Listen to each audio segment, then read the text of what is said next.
So this is my artist statement concerning this pot that I made.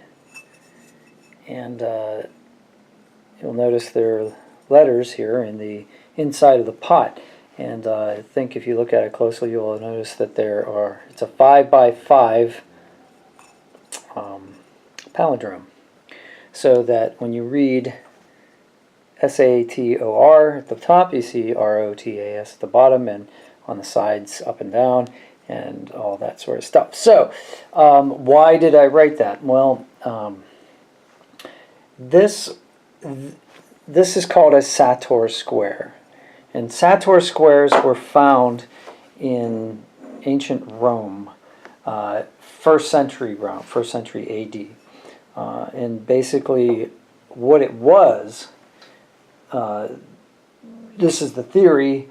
Nobody knows exactly, of course, because it was so long ago, but what we believe, or a lot of people believe, is that the Sator square was, they find them on the entrances to people's houses.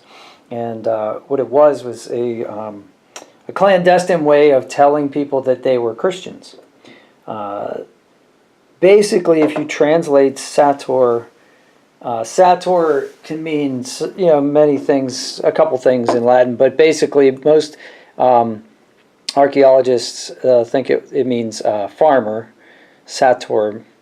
Arepo is kind of obscure. Nobody's quite sure what the word arepo means. There's some similarity to ancient Egyptian, or that contemporary Egyptian at that time as a representation of the name of the sun god. But most people think it's just the proper name, like Paul or Steve or Joe. And then tenet means to hold or to have. Opera, or opera as we would say, means just work, as in operate. And tenet is like the root for like tenacious, holding on to something. Rotas is plural for rota, and rota is basically wheel.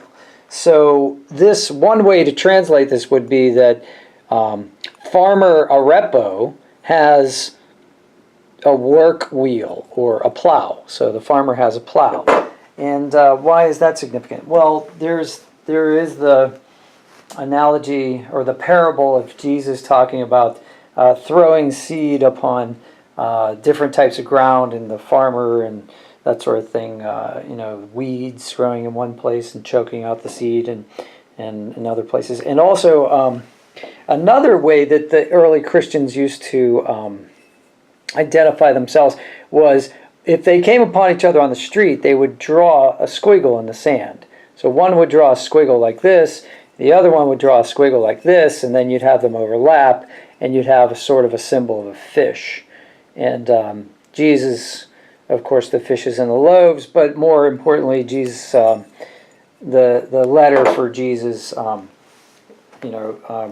is similar to that of a fish. So in ancient Roman. So anyway, that's my artist statement about this pot. So basically, it's an early Christian theme pot with the symbols, and the fish being the symbol of Jesus, and the Sator square.